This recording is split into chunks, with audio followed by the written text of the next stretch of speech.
right out of the gate with the one and the only Danny Roman. That is the baby-faced assassin. How's it going, brother? How you doing? I'm doing pretty good. Thank you. It's crazy weather here in LA. But yeah, everything's good overall. Okay, crazy weather. What type of weather is it? Like raining over there? What's going on? Yes, well, this past days it's been really hot. And today is cloudy and I believe so, a couple of rain. So, yeah. Okay. All right. All right. It was snowing in El Paso last week, which surprised me. So it must be a crazy thing going on. First of all, thanks again for coming on. This is Danny Roman, everybody. If you're living under a rock, 29 wins, only 3 defeats, 1 draw. First of all, I mean, you're coming off a great performance in your last fight. And I think you're ready as far as, for the one and the only Stephen Fulton. Before I ask you about Stephen Fulton, though, what did you make of his performance against Figueroa? Oh, that night, the unification bout against Figueroa was a good fight. It was a close fight. Really hard to score. I was there that night, but the winner of that night, it was Fulton. But it was overall it was a great fight. Great performance by both of them. You were scouting, you were checking him out, you seeing his moves, studying him. Of course, because I won the mandatory back in September 2020. So I knew between them, they had to be a winner that night. So either Figueroa or Fulton. So I was ready. Even when Nettie was champion, I was challenging him, waiting for the opportunity. Figueroa won. He decided he wanted to unify the belt. So I waited. Now it's my chance. Either one it was, either Fulton or Figueroa. Oh, you don't care who it was. You just wanted your shot. Of course. Well, one more question about that fight. Who do you personally feel won? Because I feel Figueroa won, but others disagree. I know my partner up here, he feels Fulton won, but everyone feels different. How did you personally see it? Like I said, it was a close fight. Yeah, but I was gonna have to see the fight again, honestly, because for me it could have gone either way. Yeah, speaking of close fights, you've been on the wrong end of some close decisions, and you have a counterpunching style yourself. Do you feel as though the judges appreciate that counterpunching style that you have? You feel like you get full credit for that as a fighter? Well, from when I lost the belts, I don't think they do. I don't think they do. Even some body shots. I know I landed a lot of body shots against MJ, and it seems like they didn't count. But you gotta respect the judge's decision. Yeah, it seemed like you were trying to set him up for counters, and you were taking that step back. And a lot of times when the judges see a guy take a step back, automatically they think, oh, he's retreating. But in my opinion, when I look back at those Marquez-Pacquiao fights, it's the same thing with those fights. I thought Marquez won at least 2 of those first 3 fights.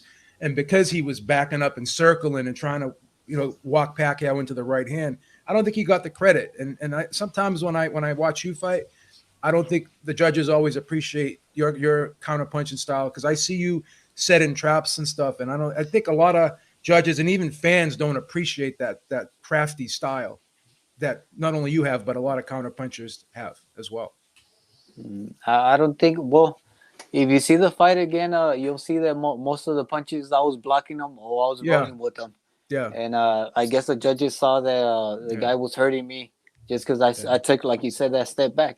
Yeah, it seemed like you were trying to bait him in and walk him into stuff, and you did counter him a lot. I felt it was a very close fight. It was a very tough fight to score, but it could have gone either way. It was close. So I want to ask you something. So, I mean, I understand there's going to be things you can't say and stuff like that, which is respectable. But what you can, like, I mean, you were the mandatory. What were they telling you? Like were they telling you, "Oh, don't worry, you're going to get the winner," or like what type of things were you being told? When because I remember when you were here, you said, "Hey, I want Fulton." Like, you know what I mean? So you were calling everybody out. So at the end of the day, like, what were you being told? Like, take us behind as much as you can behind the curtain as a fighter who's a mandatory, has earned a shot. Like, what were you being told? All right, so I'm gonna have to go all the way back to September 2020. So I won the title eliminator. I became the mandatory for the WBC. That night, Nettie beat what was this? Alameda. Alameda, Aaron Alameda, and so I was like, okay, so I'm gonna face Nettie. So that came in.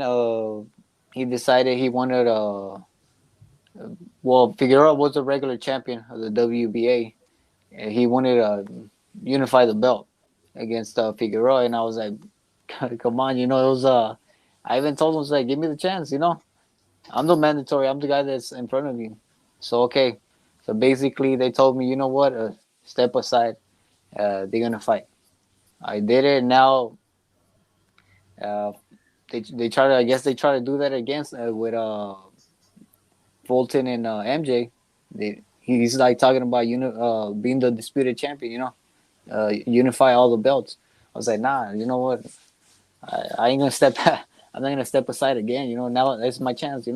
I waited too long. I waited more than a year for that opportunity, and I believe I deserve it. Why do you think they are avoiding you? Say it Why do again. you? ¿Por qué piensas que te están evitando? Because I think they're avoiding me because they know the caliber of fighter I am. They know it's not gonna be an easy fight, and I don't blame them. I don't tell them it's not gonna be an easy fight. I come prepare 100%. Get in the best shape I can, and even they know that I didn't lose those belts against MJ. I didn't think I'd lose the fight. You got to do way more to beat the champion, and I don't think MJ did that night. But like I said, it happened already. Okay, the guys in front of me right now is Fulton, and that's the fight. That's the fight I won. So that's the guy I'm worried about. What do you feel when they told you that you are going to fight against Fulton?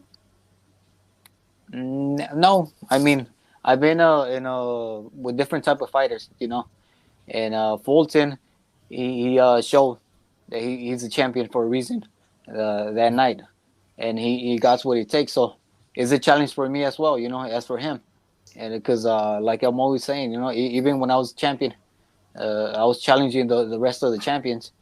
I wanted all the belts, so I understand him as well. But you know what? I'm the guy that's in front of you, and I believe I'm like the best in the division as well too. So, I don't got my belts, but So that's the fight you want most next, is that Stephen Fulton fight. That's the one you're really shooting for. Yes. Okay.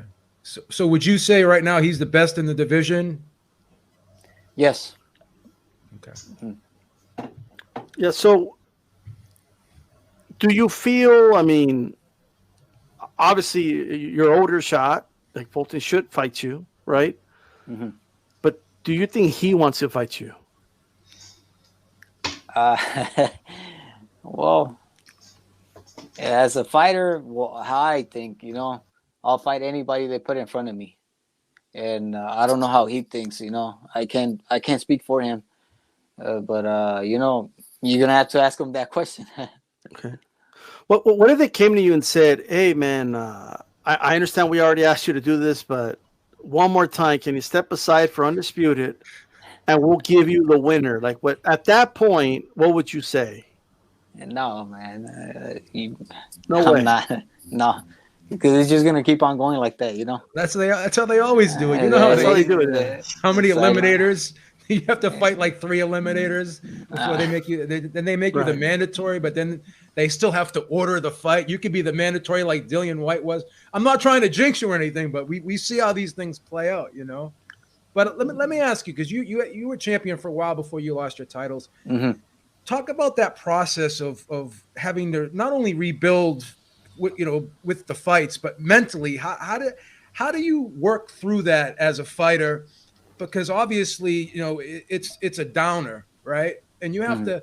Do you have to rebuild your confidence mentally as well as physically in training and in fights? How do you work yourself through that?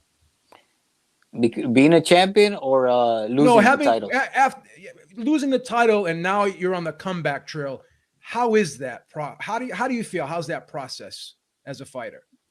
because you had it all, and now you have to start over again. Talk about that whole situation. Yes, well, losing the titles, and I know I didn't lose them. Yeah, that night is way harder than actually losing them by that you got beat. yeah.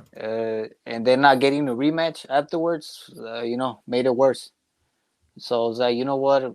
Well, I gotta keep on training. I gotta keep my eyes focused on the goal, and that is get back again to the top, step by step. And I didn't look ahead that long. I just like, you know what? I'm gonna take it a step at a time. Yeah, I guess what I mean is obviously you're disappointed after the loss, but how long does that disappointment last before you say to yourself, "Damn it, I just got to get back on the horse and I got to get going. I can't dwell on this." How long did it take you to get over the loss? In other words, For me, I would say it took a while. yeah, It took a while, and I think it depends on every fighter as well. Yeah. It depends how it affects you mentally. Some people are strong mentally. Some of them, might take it different. But for me, it took me a while. I was like, you know what? And it was my first loss after 7 years before losing to Juan Reyes, my second loss. So this third loss, it was 7 years later, and I forgot how it was to lose. So I was like, you know what? Good thing I got good people around me, my team, my family. They support me, and they help me get back on top. Mentally, especially my family. But yeah, you get those thoughts. It's like, you know what? Is this it, or should I keep on going? And I think at that point, every fighter goes through that, and you gotta fight that. You can't stay there. You gotta fight that feeling. You know what? You gotta keep on pushing it. It's the only way. Keep going forward. So speaking of that, assuming and it should happen, right? But it's boxing. But assuming that the Fulton fight happens, Mm-hmm. how important is that fight for you? Like winning that fight. Oh, I mean, being against a fighter like that, and him being the unified champion, and having the WBO and WBC. That's the two belts I need to have for the collection. So that's why I say it's the biggest fight of my career, as you can say. Does it? I guess what I'm getting at is, does it feel like a must win? Like I gotta win this fight, or like is it something you'll be able to handle, like not winning that fight? So you mentioned the disappointment of the MJ loss, but Yes. to not be able to, get that win and that big platform again, does it feel very must win to you? Yes, I think so. So I can prove to the people I still got it. Because he's the best. I consider one of the best in the divisions. And if I want to keep on doing this, if I want to keep on going forward, and if I want to get the rest of the belts, he's the guy I got to beat. Now you've been in this division at 122 for I want to say 10 years or so, correct? Yes. Been in this division for a long time. And usually the little guys, I hate to say little guys, the smaller weight fighters, they tend to move up frequently because the divisions are so close in pounds, 2 or 3 pounds. How long do you think you could stay at this weight? And if you do regain the titles at this weight, do you want to unify or do you want to be a multi-weight weight champion? What are the goals? Well, I'll start off with if everything goes great on this fight, I end up getting the fight with Fulton. Say we win, we become the unified champion again. I would like the rematch with MJ. I still feel I got unfinished business with him. Wow. If not, I could go down to 18 with no problem. Oh, so you'd go down instead of going up. Okay. And if not, I mature more. My body matures a little bit more. I can even go up to 26. I don't mind. So you see yourself at 126 one day then? Yes. Definitely. Okay. I have an hypothetical question. If you have the opportunity to choose, imagine that you are not going to fight against Stephen Fulton and you have the opportunity to choose between Stephen Fulton or Akhmadaliev. Who you choose? a good question. If I had an option, and Yeah. both of them were a choice, Yeah, MJ. of course MJ. Of course, you know, I still got that. Like I said, unfinished business with MJ. So that's going to stay with you for the rest of your career until you get that rematch. Do you think that Matchroom is going to put you in front of MJ again? That's a great question. You know, even after the fight, we kept on challenging him. I kept on calling him out. Give me the rematch, and I think the right thing was to do. It was a rematch because it was a close fight, and I gave him the opportunity to fight me when I was a champion. So I was like, hey, return the favor back. But you know, I'm a fighter. By the end of the day, I'm gonna fight whoever they put in front of me. So Okay, I will ask you the same, but before I am going to tell you something. MJ said that he's scared to get knocked out since his teammate was knocking out Melik Usiev was knocking out by Gabriel Rosado. So after this wars, do you think that Eddie Hearn is going to put Ahmad Ali in front of you because you know you have the opportunity to knock him out? that's a great question. But I hope they do. I don't. Well, I don't know their team. I don't know their plans. But like for me, I really want that fight. You know, because he knows he didn't beat me. You know, because if you know you beat somebody, you wouldn't mind giving them a rematch. You know, but politics. And it was close, and he didn't even have that many fights, and he got his shot. So he should have given you a rematch for sure. So there's no doubt about that. Now, you mentioned 118, right? Yes. So from a scale of 1 to 10, 10 being very comfortable, 1 not comfortable at all, how comfortable can you make 118? You said from 1 to 10? Like 10 being like very, very comfortable making it like it's nothing, and 1's like horrible, right? So like scale of 1 to 10, how comfortable are you making 118, do you think? I would say an 8. Wow. Trip to the Do you bathroom, like right? it? So I mean, not like that. Get me. You get ready for a situation like that. So because you'll be bigger, your punches will have more sting. Like you know, like you think you'll keep your power and everything, and not just make the weight, but you'll still be yourself. Well, naturally, I started at 118, but like they moved me up to 122. So that's why you like all this guys bigger than me. But you know, I mature to the weight, and I still think I could get 118. So well, you know. Like you stay away from tacos and enchiladas and all that, right? Like I mean, there's a time for everything, you know. But once training camp starts, or we start getting back to the gym, you know, we start like we'll have it eventually once in a while, but not like for me to go crazy and pick up that much weight. Well, but does the in a while go away if you go down to 118 though? Like are the tacos like they're you can't even smell them now, right? I mean, like no. I don't think I get to that level. I'll still eat them, you know, but I won't. So if you give up the tacos and all, you could make 115. That's a hard question. But we don't want to do that, right? No. But here's the thing, right? So 118. There's some like Monster Inouye's there, you know, for that's a big name in boxing. Like is that a fight you would be willing to drop to 118 for if it became available?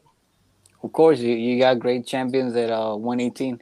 You got Casimiro, Donaire, the Monster, Inouye, and I mean, I'm here to fight the best. You know, you put a guy in front of me like that caliber of a fighter, I'm gonna be excited. Okay. Yeah, because Donaire dropped down. He was a 122 pounder. He went back down to 118 and won a title. So it could be done. It could definitely be done. Now speaking of the smaller weight fighters, I remember growing up, I've been watching boxing for a while, and I remember that the lighter weight guys didn't get a lot of exposure, but now we're seeing the lighter weight guys on Showtime. We're seeing them on the Zone. Talk about the exposure the lighter weight fighters have gotten, and how do you feel about that? You must be excited that you're able to be on the zone and be showcased on television a lot. Talk about that a little bit. Have you seen the difference and the appreciation that not only the networks, but Eddie Hearn has really put on a lot of lighter weight fights, and he's promoted a lot of lightweight fights recently. How excited you are about that, and do you see a difference in how boxing has evolved? Of course, usually it was heavier guys, middleweight, welterweight, heavyweights, and all this light fighters, low weight class fighters. They were even mentioned how they were a couple years back, and now like they're getting this all this exposure is good, because I'm in that weight class, so you got a lot of talent as well, and the low weight class fighters too. We even got this great fighter, Bam Rodriguez. Yeah, what he just did, man. Congrats to him, and hats off to him. You got fighters like that. They don't get back then they weren't getting that exposure, but there always been fighters like that, and now they're getting it. So it's great for me, and it's great for them as well too. Yeah, because back in my day, it was like Michael Carbajal, Humberto Gonzalez, and Johnny Tapia, and that was it. And then Prince Nassim came around at 126. So it took a while for it to get where it is now, and I'm excited about it. I'm happy about it. I'm glad that guys like yourself are able to be on the networks a lot now. It's good for boxing. I think people are starting to realize that the smaller weight guys can fight too. Mm-hmm. Yeah, I mean they've always been the most skilled in my opinion, but people didn't follow them as much. But I want to ask you this, Danny. So right now, we have, like a lot of fans really like, they always have been, but especially now, in the age of social media, they're really pushing undisputed, right? Mm-hmm. When you were coming up as a boxer, was being undisputed like in your mind, like the way it is now? Is that something you would notice as well? Nowadays it is. When I started back when I was starting, everybody wanted to be champion. They weren't speaking about unifying or being undisputed.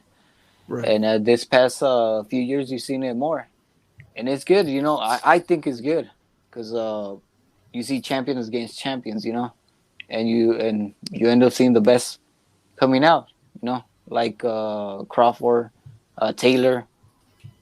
So yeah, you see great fights, We're gonna get the Castano, Charlo fight in a couple of months, right, for undisputed. Mm-hmm. So hopefully we get heavyweight undisputed. So it looks like a lot of weight class. I'm just noticing now that for a while it was like 2 decades we had like one undisputed champion. All of a sudden there's a bunch of undisputed fights, and I just wanted your perspective of that as a fighter. Like, and it sounds like you welcome that, right? Like that's something that you like. Okay. What do you think about the multiplex belts? For example, the super champion, the regular champion. Do you think that belt should exist? Makes people confused.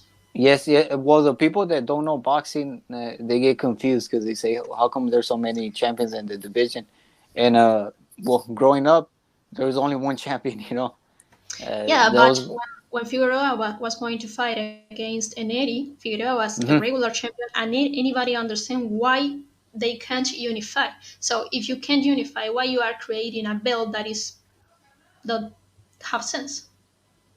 I agree with you, but you got this organizations from boxing. I don't know why they do it, but gives them an extra title, But like eventually, you gotta have a one title for an organization like that. You can see who the real champion is at the division. Well said. I want to ask you this. So this is a what if, right? But if the WBC names Fulton the franchise champion, and then they tell you, but don't worry, we're going to make you our, WBC champion. Another belt. What would you accept the belt? I don't even want to dig like that. I don't want to dig like that. If I look, I won my titles from champions. I went to Japan won the WBA against Sean Kubo. He was a current champion at that time. I flew all the way to Japan, and I knocked him down. Knocked him out, and I believe in the 10th round, 9th, 10th. And then I unified against Doheny, which TJ Doheny did the same thing. He went to Japan, beat the Japanese champion, and became champion over there at IBF. And, you know, in order to be a champion, that's how I think, you know. My titles, they weren't baking. I actually fought a champion to beat him, to get him. Like you want to take the belt from Fulton. Of course. That's what you want, you know, like, I don't want to waste my time like that. You know, I'm here to fight the best. There you go. Are you ready for like, and again, and again, you don't have to go into details or anything like that, but whatever you can tell us, are you and your team ready for what you don't want, which is Fulton not fighting you and they end up doing some shenanigans or something like the sanctioning bodies? Are you ready for that? Like, are you ready for that possibility? Or do you have faith that Fulton will fight you? I got faith, man. I got faith he will fight me. I don't want to think negative that he's not, you know. All right. In my mind, I want to think that he's going to fight me. There you go. All right. And you know what? And I got to be honest, like Fulton does strike me as a guy that will fight you. You know what I mean? And I think you want to fight him, and that's the type of fight I want to see. You know what I mean? When two guys want to test each other. So, of course, a lot of people have been telling me, you know, that would be a great fight. They want to see that fight. I think he's the best in the division. That people want to see the best fights in the division, and that people have been asking for that fight as well. You know, so hey, let's give the people what they want to see. So, how long can you wait for him? Are you gonna have a fight lined up soon, or are you going to just wait to see what he does next? What's this timetable and the schedule like moving forward? Well, my people are talking to his people. You know, so you're in talks right now. Yes. Wonderful. Okay. There we go. Gotcha. That's not sources say. That's from your mouth. Right. That's the thing on social media. You know what I mean? But hey, I think that's a fight. I'm looking forward to that fight. I'm going to be optimistic and hope that fight, as a boxing fan, it's a fight I definitely want to see. And then the winner of that can fight MJ, I guess, for Undisputed, because I think that'll be another big fight lined up, right? So, I mean, what a better way to get your rematch with MJ if it's for an Undisputed fight, right? That'll be great. if that's what it's gonna take to get that rematch. Yeah. Let's go. He's gonna fight MJ on the moon if he has to. He doesn't care. Jupiter. Just don't say Jupiter. You know. Like, if you fight against MJ again, what would you change? Because in the first fight you was criticized because you started your fight a little bit late. So if you have the opportunity to fight him again, what are you going to change? No, there's a few adjustments we got to do. You're right. I started late. Started picking it up after the third, fourth round, and I guess those first rounds made a difference in the fight, made it even closer. So now we know we can't do that, and I gotta, prove to the judges if I gotta knock them out, I gotta knock them out. Now, I don't want to torture you because I know you're a professional athlete, you know what I mean, and all that. So talking about food, I know, but I need to ask you, what are your favorite type of tacos? You know what I mean? Like when Daniel Roman, that once in a while comes up, because me, I like barbacoa. You know, those are my favorite. Yeah, I like birria. I like barbacoa. I like asada. I eat all type of tacos. I eat tripa. We don't discriminate. Cachete, cabeza, lengua. Oh, this is lengua for sure. Man. The next question D-Style has you is he's going to ask you if you want to go out for tacos sometime. After the show, man, I'm going to go. And what's your favorite like cuisine, like Mexican cuisine? Birria. Okay. Yeah, I like birria, especially the one my mom makes. Oh, hey, those are the best. Yeah, you know what I mean, for sure. Yeah, but Beats from Boston, he doesn't know anything about Mexican food. You know, that's why he's thrown off. You know, right? No, you gotta take him out, man. You gotta show him the real food. Yeah, you gotta get some beef. You gotta get out of Boston. You know what I mean? Once in a while, you know. Pizza over here. We have pizza over here. Pizza, there you go. We don't got no pizza over here. You know what I mean? So what's for us the fans, like, what's like a regular day, like when you're in training camp, right? Mhm. From the moment you wake up to when you go to sleep, like more or less, like what's the day in the life of Danny Roman during the training camp? Uh, Once training camp, I'll give you a Monday and a Tuesday. Monday, Wednesday, and Friday usually is sparring days. So I get up early, go for a run, come back home, have some breakfast, and start getting ready for the gym. I get to the gym, warm up, get ready to spar, and the sparring depends how many rounds I'll be doing that day. For usually it's from four and up, 4, 5, 6, 8 rounds. Uh, do the regular training after that. Practice whatever for whoever we're gonna go against. That finished. Come back home, take a shower. Uh, Sometimes we might do double sessions. It all depends. So if not, then usually I'll be around the family or try to recover because I know the next day I'm gonna wake up early. Tuesday, Tuesday comes up, eh, I'll be up early. Either we do mountain or we do beach workout. Then after that, come back home, shower, take a breakfast, and do strength and conditioning. And from there, head straight to the boxing gym. So it's just busy working out, or if not working out, with the family. If not with the family, I'll be in church. There you go. That's a lot of work, brother. You know what I mean? You know what I mean? No, and the reason I ask that is because sometimes people are like, man, these boxers, look at the money they make and one night of fighting, but it's not just the fight, right? It's the training camp, it's the lead up to it, it's the sacrifice you make, during training camp and all that, which is why I like to see fighters make as much money as they possibly can personally. So I do hope that and I'm hopeful and I'm optimistic that the fight is going to happen with Fulton. Mhm. I think it's a great fight for us boxing fans.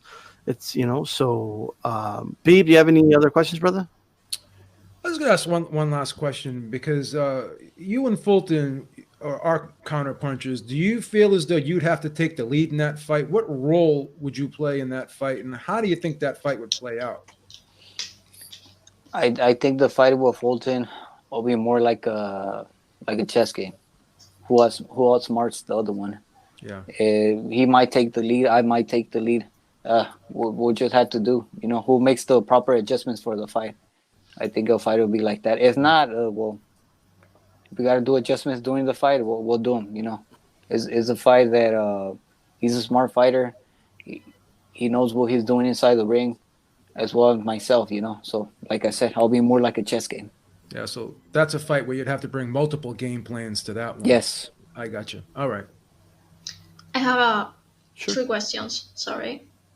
Which is the difference between a training camp for defend your world title and a training camp to win a world title and a training camp to recover your world titles? Which is the difference of training camps? For me,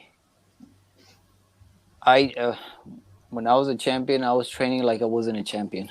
I know every training camp is different, but the mentality is you got to work out. You got to work out because you got to either defend the belts or win the titles. We always train hard. We always get ready for the best. So in the training camps, I will say maybe the game plan will be different because it depends the fighter I'm going against.